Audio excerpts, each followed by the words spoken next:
Welcome to business law as we discuss various aspects related to having a business and the legal ramifications.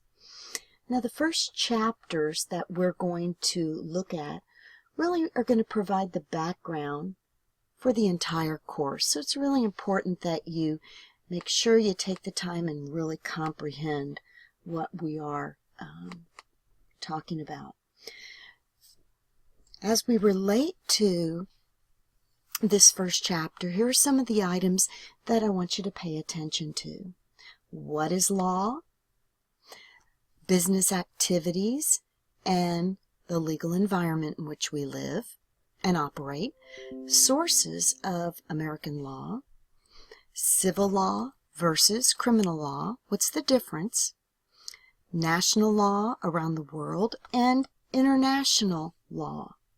Some of the outcomes that I expect you to become familiar with is, again, what is the law, to be able to define that, and where we get, from what avenue do we gain the sources of our laws.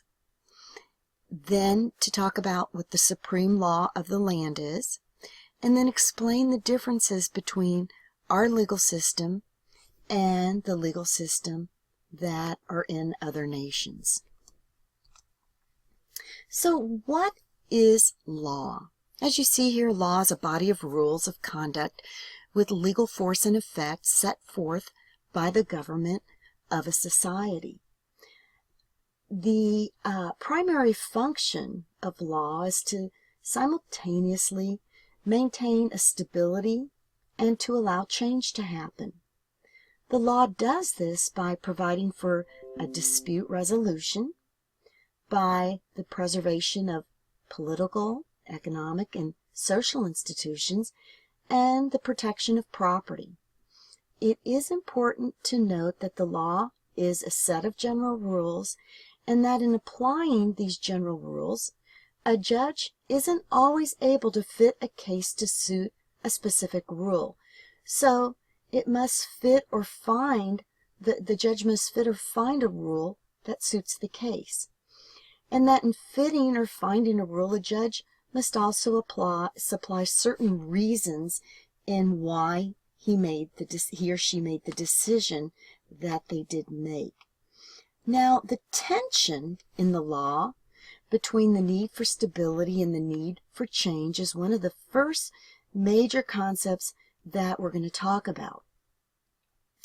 What is the law includes how jurists have answered it, how common law courts originated, and the rationale for the doctrine of what we call stare decisis.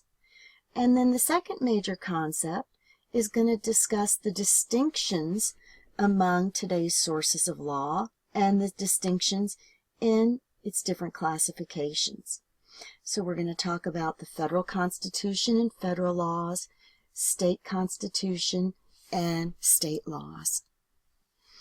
Now, as we discuss business activities, this text presents and illustrates examples of how various areas of the law can affect a business decision, such as whether to enter into a contract. And it also explains that a business person should know enough about the law to know when they need to ask for advice. Now, as we talk about various sources of the law, the early English courts of law is where we base our American law. It's based on that English system, which unified English local courts back in 1066. This system was based on the decisions judges made in cases, and we call that what we call the common law system. Now, the term stare decisis is the common law system that involves an application of principles that have been applied in earlier cases with the same similar types of facts. This use of what we call the term precedent known as the doctrine of stare decisis, permits a predictable, quick, and fair resolution of cases. Stare decisis is important because part of the function of law is to maintain stability. In the application of the law, if this application was unpredictable, there would be no consistent rules to follow, and there wouldn't be that stability. So a judge decides that a precedent, when they decide it's incorrect, however, there may have been changes in either technology or business practices or society's attitudes. When determining which rules and policies to apply in a given case, and in applying them, a judge may examine prior case law, the principles and policies behind those decisions, and their historical setting, statutes and policies behind a legislature's passing of specific statutes. Could be society's values and customs, and data and principles from other disciplines such as economics and sociology. Now, when we talk about equity, that is the branch of the unwritten law found in Justice and Fair Dealings, which seeks to supply a more equitable and adequate remedy than damages, which is the usual remedy at law. In the medieval England, when individuals couldn't obtain an adequate remedy in a court of law, they would petition the king for relief, and a lot of these petitions were decided by the king's chancellor. Well, eventually, formal chancery courts, or courts of equity, evolved into a system of courts distinct from courts of law. The court of equity would grant new and unique remedies, including injunctions such as ordering a party to do or not to do a particular act. We're going to talk about equitable remedies later on in the book. Generally speaking, when there are cases of disputes, most of the plaintiffs want a monetary settlement, but equity may be that they want someone to cease from doing things. Okay, so let's look at an example here. This is a case of Singer, Inc. versus RAEMISCH. This is based on an actual case discussing certain issues. Could the ruling in this case be applied to other cooperative activities among prison inmates? So basically, this is a court case that the Seventh Circuit upheld a prison regulation that forbids inmates from playing Dungeons and Dragons, apparently because the game would encourage prisoners to escape. The reasoning may be founded or unfounded, but what is there about Dungeons and Dragons that reasonable prison officials could believe could lead to increased security risks? Now, the rationale was the idea that Dungeons and Dragons could foster gang activity because the game emulates gang structure. One player, the dungeon master, gives absolute guidance and direction to subordinate players, exactly as a gang boss gives direction to his subordinates. In an inmate's Section 1983 action against prison officials, they allege that the confiscation of his Dungeons and Dragons game material and imposition promotes an imposition of a ban on Dungeons and Dragons play, violated his First Amendment rights to free speech and his 14th Amendment right to due process and equal protection.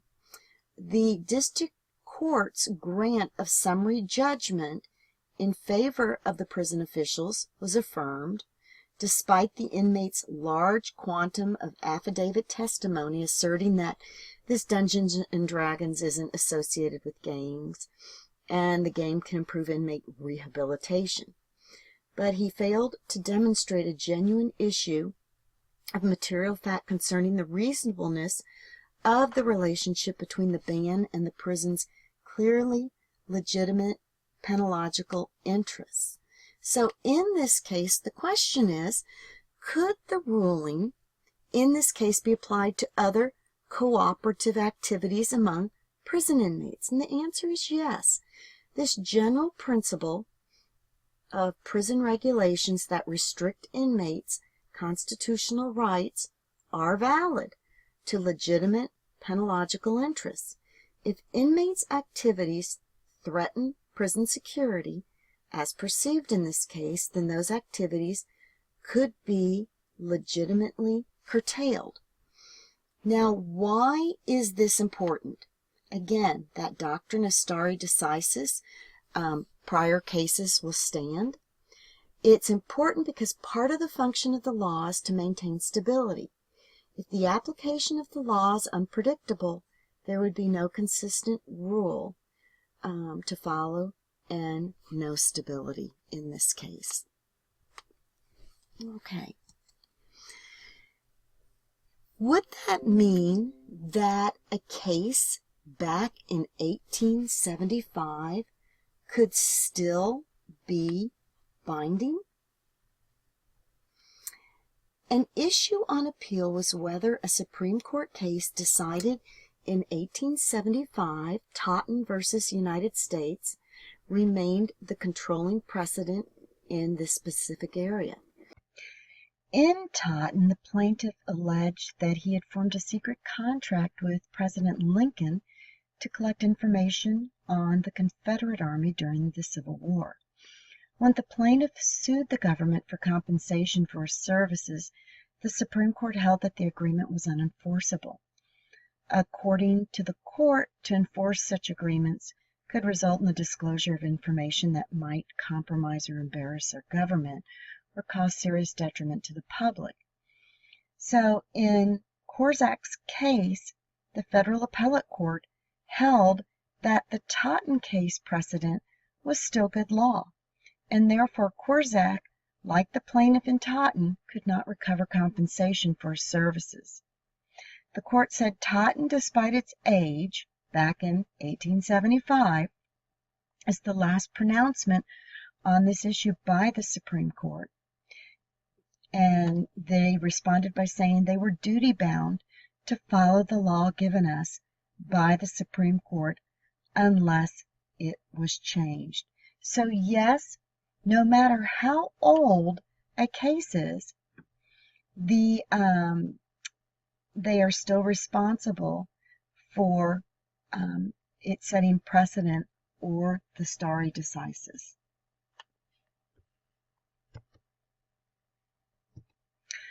Okay, next we're going to talk about various sources of American law. Now, the federal Constitution's a general document that distributes power among the branches of the government. It is the supreme law of the land, and any law that conflicts with it is going to be invalid. Now, the states also have constitutions, but the federal government constitution prevails if there is a provision that may conflict with it. Statutory laws are statutes and ordinances that are enacted by Congress, state legislatures, or local legislative bodies.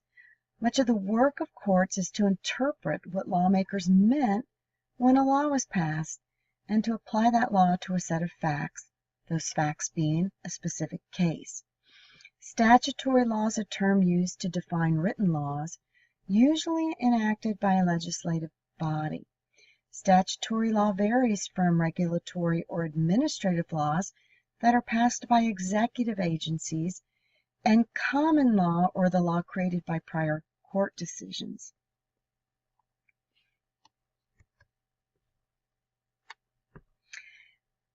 Criminal law regulates relationships between individuals and society. Civil law regulates relationships between private parties or individuals. Now, this slide is going to give you an example between a criminal law and a civil law. I'm sure a lot of you are familiar with the O.J. Simpson case. O.J. was prosecuted for 2 counts of murder after the stabbing deaths of his ex-wife and her friend.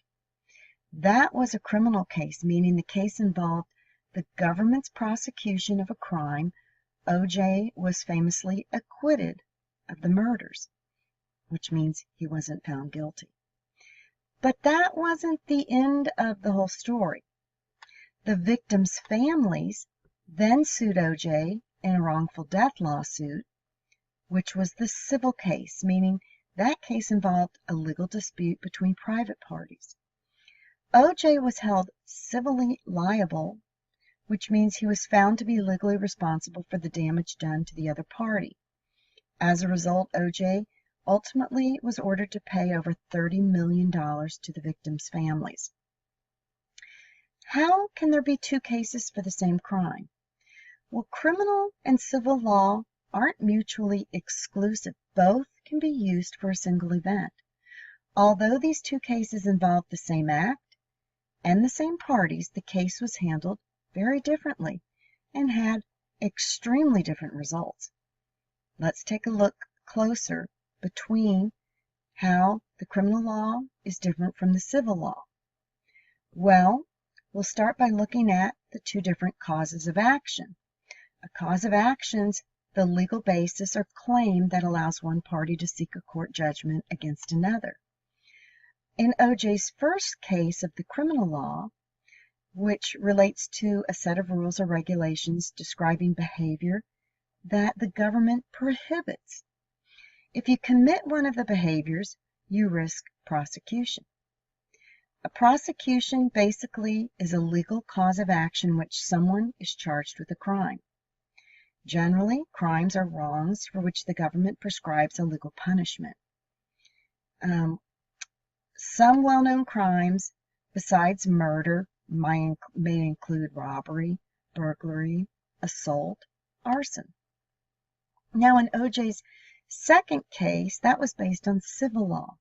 When someone refers to a lawsuit, that person's talking about civil law. This type of law deals with private rights and remedies by governing disputes between individuals, groups, or organizations. A lot of known civil claims can include contract disputes, personal injury claims, property disputes, civil rights violations, or class action matters. Now, criminal and civil cases have different parties. The parties are the people or entities involved in the court case. O.J.'s criminal case was entitled People of the State of California versus Orenthal James Simpson. California was a party and initiated the prosecution. The government prosecutes crimes. The crime victim is not a party to the criminal case because crimes are considered to be wrongs committed against society as a whole. So, for an example, murder puts the community in fear and undermines public confidence. It's therefore in society's best interest to prevent violence and punish those wrongdoers in order to promote overall peace. The person charged with the crime is known as the defendant. In a civil case, the person being sued is also known as the defendant, but that's where the similarities end. If the party initiating a civil case is known as the plaintiff. O.J.'s civil case is entitled Frederick Goldman and Kimberly Aaron Goldman versus Orenthal James Simpson. The Goldmans are the plaintiff. Now, another difference is called the burden of proof. A burden of proof is the minimum duty the initiating party has to meet in proving his or her case. It's the obligation to substantiate the case. In a criminal case, the prosecution's burden of proof is beyond a reasonable doubt. In order to secure a guilty verdict for the defendant, the government must prove its case to the judge or jury beyond what's considered a reasonable doubt. This generally means a real doubt based on reason and common sense after careful and impartial consideration of all the evidence. Though this doesn't mean beyond a shadow of a doubt, it is meant to be the highest burden of proof in the U.S. legal system. Well, as we know, O.J. was not guilty of murdering Nicole Brown Simpson and Ronald Goldman, as judged by the criminal court jury. Yet, a civil court jury held him legally responsible for their deaths. So, how is it different? And is O.J. still not guilty of murder? We're all confused about how a person gets acquitted of murder in a criminal trial, yet is held liable in the victim's wrongful death in a civil trial. So basically, it's different laws, it's a different court system, different burdens of proof. So the criminal, in the definition of a first-degree murder in the context of the O.J. case, requires that the act be done with malice and premeditation. And to convict in the criminal court, the case against the defendant had to be proven beyond a reasonable doubt, which they couldn't do. In the civil case, they had to prove only that the defendant's intentional and unlawful conduct resulted in the victim's death. So the burden of proof is called a preponderance of the evidence, which is a lot lesser burden than gets required in a criminal case. So the former football hero, is he a murderer? Well, the civil jury found it more likely than not he caused the death of his ex-wife and her friend. But the criminal jury was unable to find beyond a reasonable doubt that O.J. committed the murders. The outcomes really don't contradict each other. The outcomes are a result of the different rules regarding each court. Most of the world's legal systems are common law or civil law. Civil law systems grew out of the legal system of the Roman Empire, although modern systems differ from the Roman system. In a civil law system, the primary sources of law are statutes.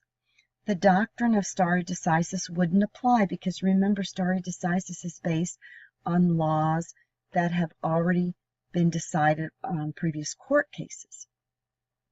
The doctrine of stare decisis here doesn't apply. Civil law systems exist in most continental Europe nations and in countries that were once colonies of those nations. Japan has a civil law system. Louisiana and Puerto Rico has systems that can be characterized as civil law. Distinctions between the civil and common law systems are beginning to get blurry. For instance, So distinctions between the civil and common law systems are beginning to blur, like case law precedents are widely followed by civil law courts, and common law judges take a more active role in court proceedings. Statutes and administrative rules are of increasing importance in the common law systems. Now we're going to talk about international laws. National laws are the laws that pertain to a particular nation. International laws, the body of written and unwritten laws that are observed by independent nations and govern acts of individuals and governments.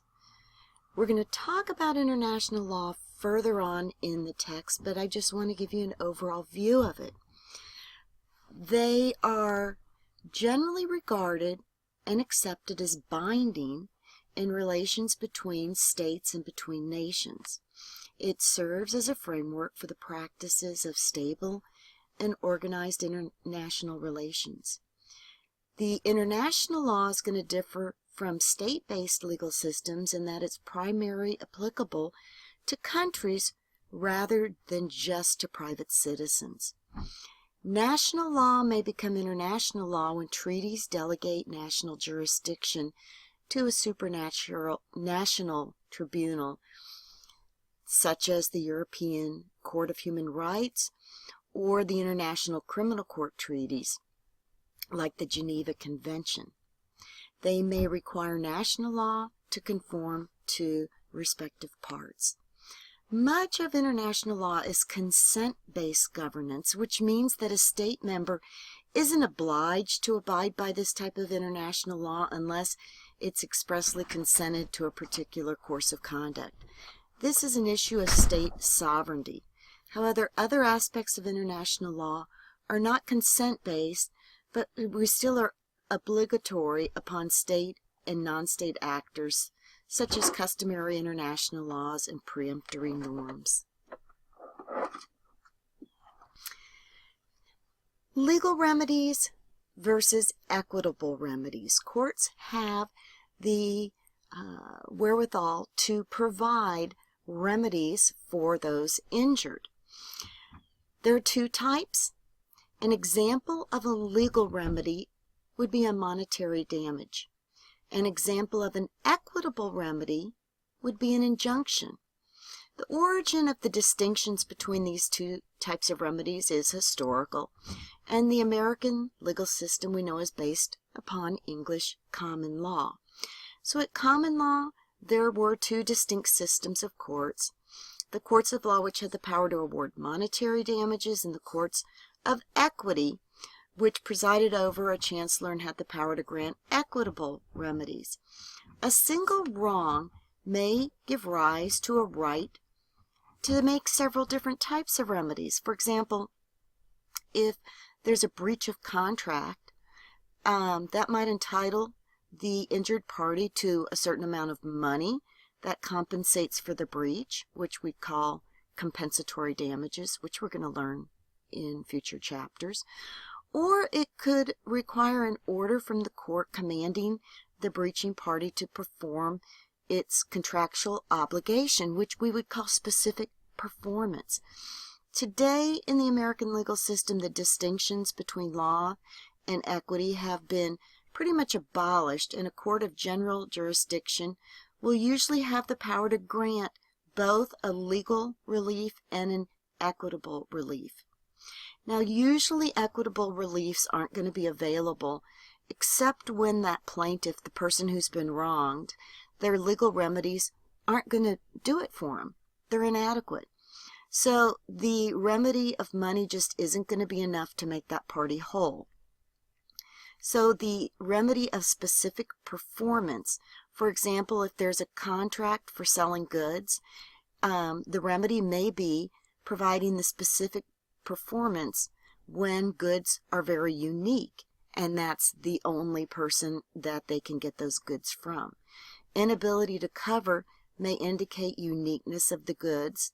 So the ordinary rule is that an injunction to maintain personal property might not be granted without a clear showing that the property's unique and money couldn't compensate for its loss.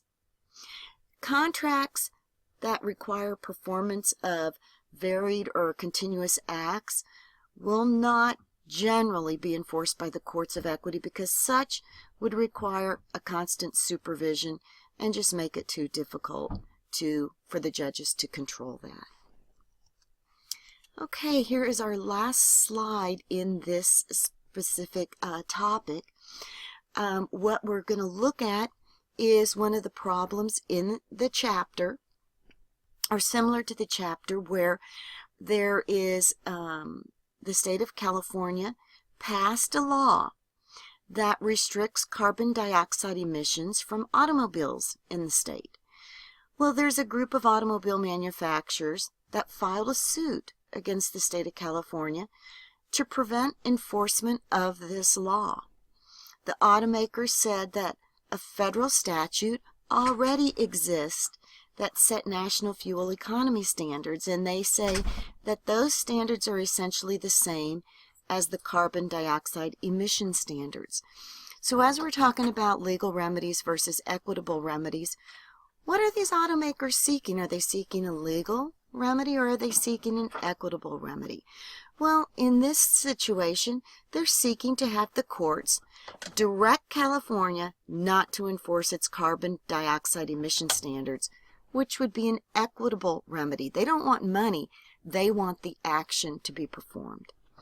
And the primary source of law here is a law passed by California legislature, and then a federal statute, which was passed, of course, by the Congress. So this type of issue is based on a statutory law that they're having questions about. Well, that's going to cover it for this section. I hope that you have gained understanding in what law is, and to gain understanding in what ethics are. We've also talked about what statutory law is versus common law. Statutory law, again, is written law. Common law are decisions that have been handed down through the courts that they follow. And then we also gain some insight as to criminal law versus civil law.